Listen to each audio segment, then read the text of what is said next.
Here from Star Astrology Healing, Living in Light. I'm working today with the esoteric nature of the sign of Scorpio. It is the 8th sign of the Zodiac. I'm an esoteric astrologer, and this is part of a series called Esoteric Zodiac. It's for all those who have some Scorpio in their natal chart, or it could be that you're an astrologer interested in the esoteric interpretations. Okay, so when the sun enters into Scorpio, one of the keywords for Scorpio is transformation. It is the 8th sign of the Zodiac, and think about Scorpio as a deep, deep gulf that we have to transition through to cleanse and purify things that have been buried very deeply in the psyche, sometimes for thousands of years. We have many, many, many incarnations, and whenever we get to a lifetime or an incarnation where our higher self wants deep transformation and deep purification, and that's necessary in order to take a radical step forward, then we find that Scorpio will be there inherent in the sign. So maybe there are some issues from past lives that your soul's kind of put to one side, so to speak, and yet this particular life may be a very pivotal lifetime in terms of clearing the decks of some old lessons that previously haven't been learnt, and being able to progress and transit forward into the next phase, whatever that is. Here we are in the second decade of the 21st century, and humanity have reached just such a touchstone in terms of our spiritual awareness, spiritual awakening and spiritual growth. I would refer you to 3 talks I've done on this called From Darkness to Light, and this covers the period from 2019 through to 2026. And the reason why this is important is because this is the time when the planet Uranus, associated with major transformational growth, is moving through the sign of Taurus. And Taurus and Scorpio, as you may be aware, they work as a pair. They're on opposite sides of the zodiac, and you can't really separate one from the other. So have a look at that those teachings. There are 3 videos there, From Darkness to Light. But let's continue on talking about Scorpio. So the old ruler of Scorpio, and this is really from the Second World War until now, and this is the exoteric ruler, the ruler for ordinary humanity and the ordinary world, is Pluto. Now Pluto was discovered about the time the atomic bomb was developed, and so of course it has all those affiliations and associations with devastation and major transformation and the powerful eruption of things from deep, deep, deep within the earth or within the psyche out. Esoterically, the ruler is the planet Mars, and what's interesting here is that both Mars and Pluto are referred to as non-sacred planets. We have 7 sacred planets in our solar system, in our current zodiac, and we have 3 that are non-sacred. The non-sacred are Earth, that's the planet we live upon, Mars and Pluto. So whichever way you look at the sign of Scorpio, we have non-sacred, difficult issues to transform and redeem. So of course it's very challenging if you have the sun in Scorpio, maybe the moon in Scorpio, maybe Scorpio rising, Scorpio by progression, because every way you look at it, there are things to learn and things to purify. It's only when we reach to a fairly exalted stage of the path and we're able to work from the group heart and work globally that the planet Mercury becomes the ruler. Yes, if you look at the glyph of Pluto, you'll notice that it looks like a person with their arms up in the air surrendering. And the goal of Pluto is to have the energy of surrender, that spiritual surrender, and that is empowerment. So to have power over one's own ego as opposed to controlling or being controlled by others. And so there's the themes that you'll find in the lives of people with strong Scorpio. They're either attempting to control themselves, or they're feeling controlled by the world, or they're attempting to control others. Okay, as I said, the esoteric ruler of Scorpio is Mars. And I refer you here to a wonderful meditation book by Ananda Tarashan called The 17 Steps to Perfection. And if you'd like to be able to purify and redeem yourself on the fast track of growth, then this is a brilliant meditation book that works with the planets in our solar system to help with this redemption. Yes, Mars is often associated with war, and it's associated with sexuality, it's associated with initiation and action. And once we purify it, it has a very profound spiritual warrior energy. But in order to purify Mars, well, that takes the time it takes. Other things that I'll be covering, I forgot to tell you in this talk, I'll be looking at the constellations. I'll be talking a lot about the 9 heads of the Hydra, the 30 degrees of Scorpio, which are extremely interesting. I'll be looking at the esoteric keynotes, and I'll complete by talking about the Labours of Hercules. The constellation of Scorpio covers 90 degrees of the heavens, and it extends. It's in the southern. It's a southern constellation for the southern hemisphere, and it goes from early Leo through Virgo, through Libra, up to Scorpio, covering 90 degrees. And you can see there, it's the largest constellation, one of the largest constellations in our heavens. It holds the crater, it holds Corvus the Crow.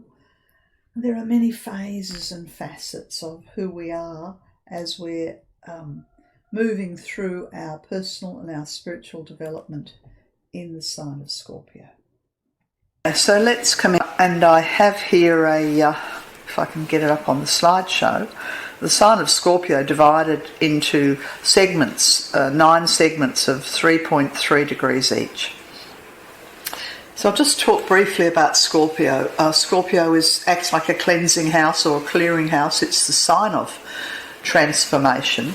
And particularly it pertains to many things. But if you have a planet in Scorpio, this could be your sun, it could be your moon, an inner planet, it could be the midheaven, it could be the ascendant, it could be a progress planet, then the particular area of life that needs transforming is indicated by the degree of the planet. Yes. So, and the first 10 degrees, known as the first decan, the transformational energy is on a physical level, and the transformation is around sexuality and intimacy. That's if there's a planet between 0 and 3.3. If there's a planet between 3.3 and almost 7, 6.6, then the issue is about transforming how you use power.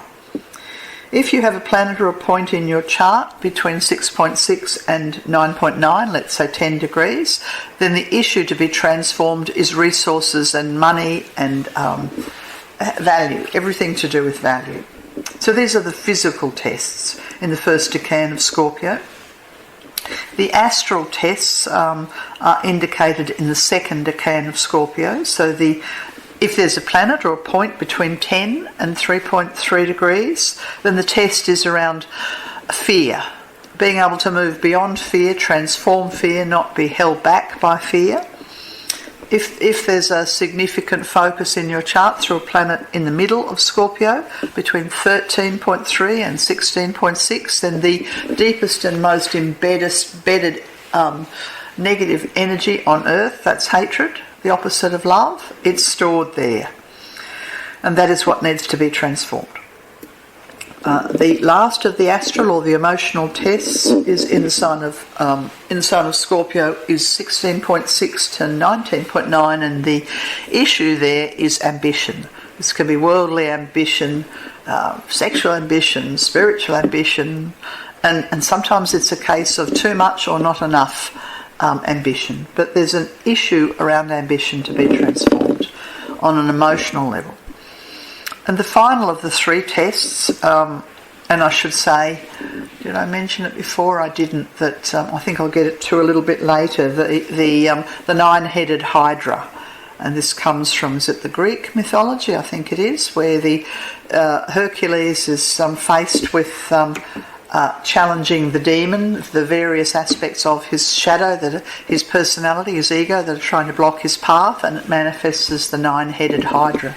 These are the 9 heads. Sex, power and money, that's 3 of the heads on the physical level. Fear, hatred, ambition, 3 more of the Hydra's heads on the emotional level, and the last 3 of the heads of the ego: pride, separation and cruelty.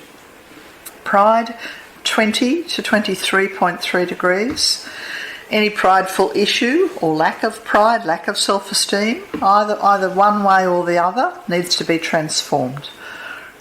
Separation, anywhere or in any way we have split or separated from ourselves, could be our mind, our sexuality, our heart, our spirituality. We need to stitch those aspects of ourselves back together. And the last of the mental tests of Scorpio, 26.6 to 30 degrees, is cruelty. Ways we've been cruel to ourselves, ways we've been cruel to others. And of course, you would realise that all the human vices, the 9 heads of the Hydra, are represented here.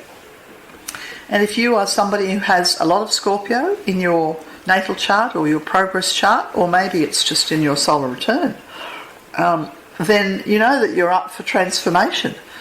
And as those aspects of your chart are triggered by external or internal energies, then the opportunity to transform is very great. Okay, let's talk broadly speaking. I'll leave those esoteric tests. I could talk for hours about them, but I won't. Let's go on to Scorpio as a sign of transformation, because it does pertain to all things to do with sexuality, death and spirituality. And of course, death, sitting in the middle between sexuality, the physical, the worldly, and the non-worldly, spiritual. Scorpio is the 8th sign, and the 8th house cusp. That's the door to intimacy in your chart. It's like standing at the edge of a precipice or a cliff, and we either go deeply into sexuality, deeply into experiences of loss or death, or deeply into experiences of ourselves as a spiritual being. Astrologically, everybody has an 8th house cusp in their chart, and at some point everyone will turn 42. The age 42 is the metaphorical age for standing at the cliff of the entry into the valley of the 8th house. Okay, let's talk about how humanity deals with the sign of Scorpio. Well, Scorpio is represented in the 3 different symbols, or the creatures. The serpent, representing the lower aspect of Scorpio, the ordinary humanity. And if we're in our serpent energy, then we desire to possess and control. Possess and control an individual, a currency. It's very covetous, very dark green is the colour astrally in your aura. And we see this when there are global issues where one nation is trying to possess or control or repress or kill another nation for territory. Yeah, I think of the Middle East there. Many, many places this occurs. The higher vibration, as we've been around the spiral and learned a few lessons, is that we graduate to the souls, the soul inhabiting the sign of Scorpio, and the symbol for this is the ego. Beautiful, beautiful bird where the soul is represented as victorious over the ego, and the ego becomes not annihilated, not killed, but embraced and held and lifted through the heart light of the eagle. And the eagle soars above selfishness and separation. And if the eagle is a predominant theme in your life, then no doubt you will have Scorpio somewhere. The sign of Scorpio, the non-sacred rulers, Mars or Pluto of Scorpio, or Mars in its redeemed energy. Okay, and the highest vibration of all, when matter, when the physical world, the emotional world and the lower mental world no longer control us, when we have freed the chains of our own prison, and we are living as souls in the world as the phoenix. And I think here of the Harry Potter and the beautiful, beautiful imagery and teachings around the phoenix in that movie. And if you haven't seen the Harry Potter, what is it called? Can't remember the name of it, but there's one in the series that's all around the phoenix, and I recommend you have a look at it.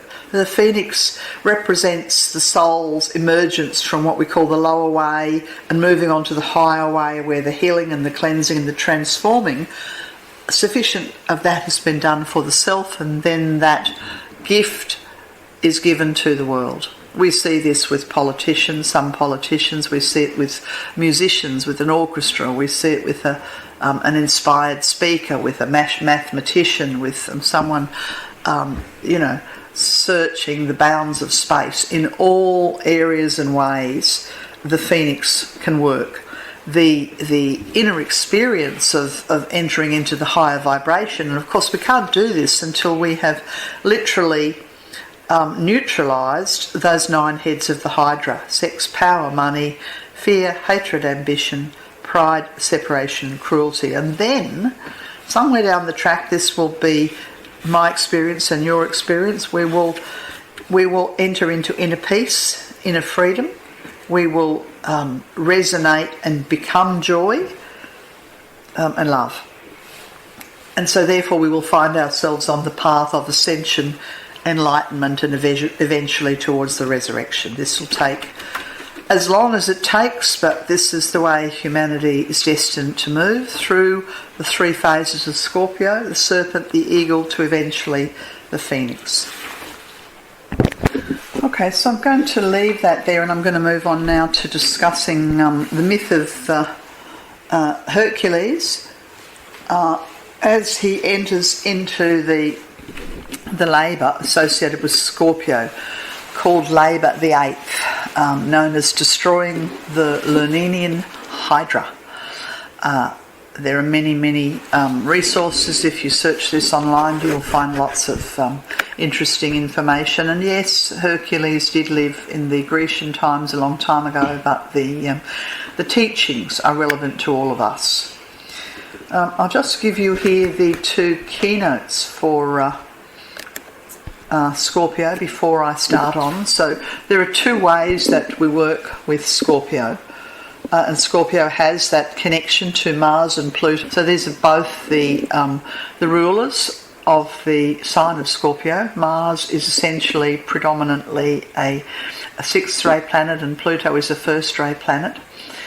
Scorpio by nature has the 4th ray, so we have passionate energy, the need to learn to handle power effectively, and the need to reconcile difference and opposites within ourselves. This is the key work of the sign of Scorpio. If we fail to do this, then the exoteric keynote for this is let Maya flourish and let deception rule. Maya being, mass confusion. We've had a lot of that, what's true, what's real, who's telling the truth, what's real. You have to find and develop discrimination. So we can see that the Maya is flourishing and deception is ruling all over the world at the moment, unfortunately for many people.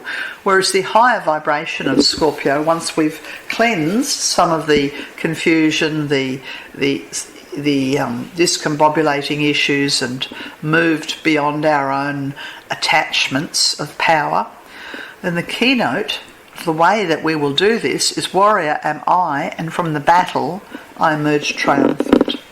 So this is the spiritual warrior, not the physical warrior, and the battle that's spoken of is the battle when the ego, personality, comes face to face with the soul, and there's an attempt to for the soul to overshadow and to heal and to redeem and to lift the personal self into the light. This is a battle often referred to as the battle between the dweller on the threshold. This can be any threshold. It can be the threshold that humanity stand on at the moment. We are attempting to lift all of humanity towards brother, sisterly kindness, loving kindness, tolerance, and care for each other, racial equality, care for the earth, So we have the battle for the soul of humanity. I think it was Joe Biden who talked about the battle for the soul of America.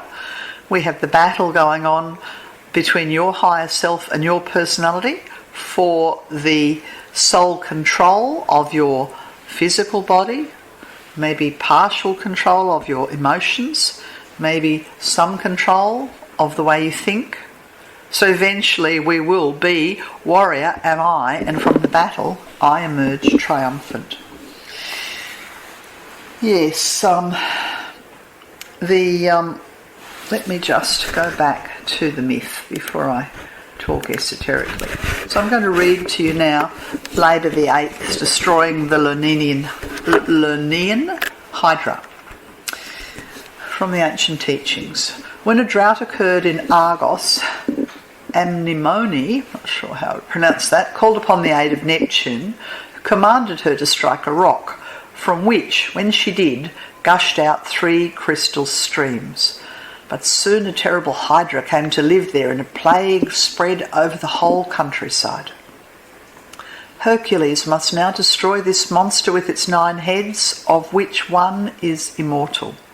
His teacher warns him that conventional methods will not work, for destroying 1 head causes 2 to grow in its place. The only help he can offer Hercules is to remind him we rise by kneeling, we conquer by surrendering, we gain by giving up. So in the stench of the Lernaean swamp, Hercules tracks the foul beast to its lair and is forced to resort to firing arrows dipped in burning pitch to draw it out into the open. Provoked, the raging monster attacks Hercules and battle commences. The Hydra, growing stronger, not weaker, with each assault. Then, recalling his teacher's advice, Hercules throws away his weapons, drops to his knees and raises the Hydra aloft. In the pure air and sunlight, the monster loses its power and its 9 heads drop lifeless. Then Hercules is able to perceive the mystic head that is immortal. He cuts it off and buries it, still fiercely hissing beneath a rock. So yes, this is a wonderful ancient analogy of how we have to deal with the 9 tests, the 9 heads. And I'll just read that beautiful phrase again that the teacher offered to Hercules. We rise by kneeling. We conquer by surrendering. Gain by giving up. What's that phrase? Let go and let God. Yeah? This is easy to say, hard to do for all of us. We don't like to let go and let God. We like to be in control. We would prefer to rise, but in fact we will rise when we kneel, when we find humility and we kneel before the light of compassion, when we surrender our mind, our ego, our points of views, our personal will to the greater heart. We conquer by surrendering, not conquering other people, but by recognising that on our own, my personal self, my personal will, my opinions, it's just that. It's just little me. And that when I surrender to the greater, then I invite the energy of the eagle and the phoenix into my life, and we gain by giving up. The more we try and control and hold on and maintain power, the more the Hydra attacks and grows in strength. These are the tests for every major expansion of consciousness. For an individual, for a nation, for those approaching the path proper, that's known as the first initiation. And as we approach the path, as the soul approaches the path proper, the wheel is reversed from anti-clockwise to clockwise. Many, many signs intersect. This is a huge teaching about the path proper and the role of Scorpio. Can't really go into it. Let's suffice it to say that Scorpio represents this sort of burning test, the burning ground, the surrender of letting go of the will, where we need to demonstrate our allegiance to the light. This needs to occur, our willingness to be better humans, our willingness to enter into the group heart, our willingness to be silent and have our opinions, keep our opinions sometimes to ourselves and find a point of commonality and heart connection. How do we know when we're making a difference and we're slowly inching our way forward to this? Well, I've just got a couple of words here that define discipleship. Persistence, that's one of them. Persist and persist and persist. Dedication. How can we help others? By forgetting about ourselves and dedicating our life, our energy, our tasks, our generosity to someone else, a higher cause, a higher purpose, something that speaks to us, that benefits the whole. And a dedication or a tenaciousness to spirit, to the inner, quiet, holy place within you, within me, a dedication and a tenaciousness to remain within that heart energy, the heart of all hearts, who is the Lord Maitreya. Through suffering, through tests and trials, we demonstrate our ability to be relied upon. You know, there are tests associated with Scorpio. Can we walk our talk? I've spoken a lot. I think it's time I stopped. I'm just going to read you a poem. I think I wrote this in the 1980s, and I entitled it Ode to Scorpio. I have Saturn, the planet associated with karma and the redemption of karma, in Scorpio, and I guess I would say I've learned a little about the sign of Scorpio by having this wonderful placement of Saturn in Scorpio. So I give you now this beautiful poem, Ode to Scorpio. Transcend, lift up your eyes. Offer forth your sacrifice upon the altar of the wise. Bend the head, bow the knee, find the true place. Renounce all, free the self, let the heart's love embrace. Free the prison, break the chains, redeem the little self. Fly like the eagle, become the glorious oneself. Dare to speak truth, dare to renounce lies, dare to stand tall amidst the wicked and the wise. Speak only holiness, seal the lips to all else. Speak ill of none, lest the shadow enfold the oneself. Pursue the path at all costs, never give up, never look back. Climb the mountain, seek the heights, through the shadows with all might. Run the good race, seek e'er the cause, hold the light high for one and for all. Beautiful.